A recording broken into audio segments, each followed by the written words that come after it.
The fool in the red cape had been dealt with. Now Scorpion would learn how he came to this place.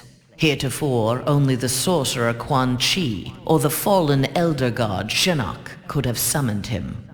Scorpion's answers appeared in the form of Trigon, who accused Scorpion of deserting Trigon's demon army and stealing from him the glory of besting the High Counselor. The two faced each other in a titanic struggle.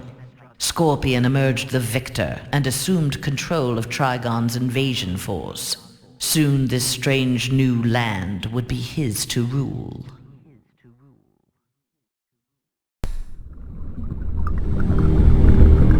Banishing his friend and former teammate Superman to the Phantom Zone was difficult for Jean Jones, but necessary.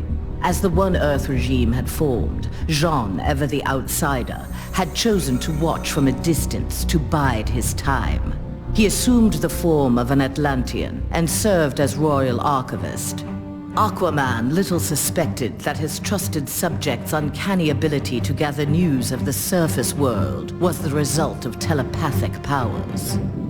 When Jean learned that heroes from a parallel dimension were aiding Batman's insurgency, he assisted as well, leading rescue operations in Metropolis and Gotham after Superman's rampage. In the post-regime era, the Martian manhunter continued to serve his adopted world, gathering the next generation of heroes to form a new Justice League.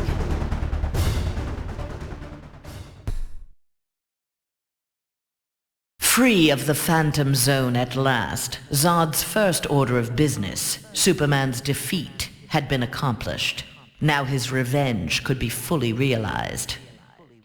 His time in the Phantom Zone had allowed Zod to learn its secrets. He had even learned from one of his fellow residents how to call forth small pockets of it at will.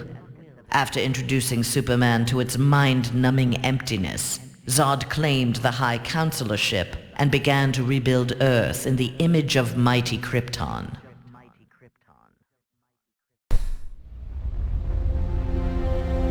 The defeat of Superman was a relief to Zatanna. During the regime, she and Dr. Fate had taken advantage of Superman's vulnerability to magic and turned the Tower of Fate into a sanctuary for Superman's enemies. She had saved many lives, but years of subterfuge weighed heavily upon her. After the regime's downfall, Zatanna was instrumental in restraining metahumans during their trials. But when a jury recommended the death penalty for the more immutable defendants, Zatanna intervened. She took the prisoners to the Tower of Fate. There they would remain, incarcerated, but alive.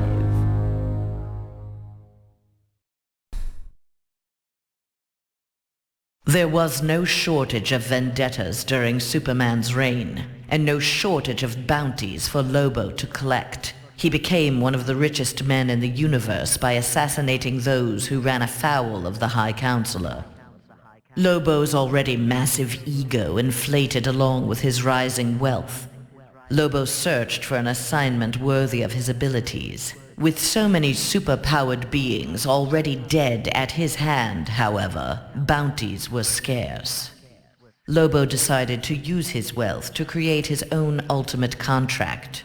He would kill the denizens of New Genesis, home of the new gods.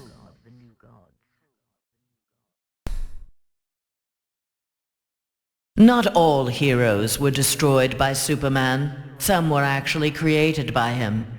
A technology wizard, Barbara Gordon had eluded detection by One Earth intelligence, feeding information to the insurgency under the code name Oracle. But after the regime's murder of her father, Gotham Police Commissioner James Gordon, Barbara channeled her anger into a new alter ego. Sensing the right opportunity to strike, she attacked Superman directly. By defeating the High Counselor, she had announced Batgirl to the world in impressive fashion.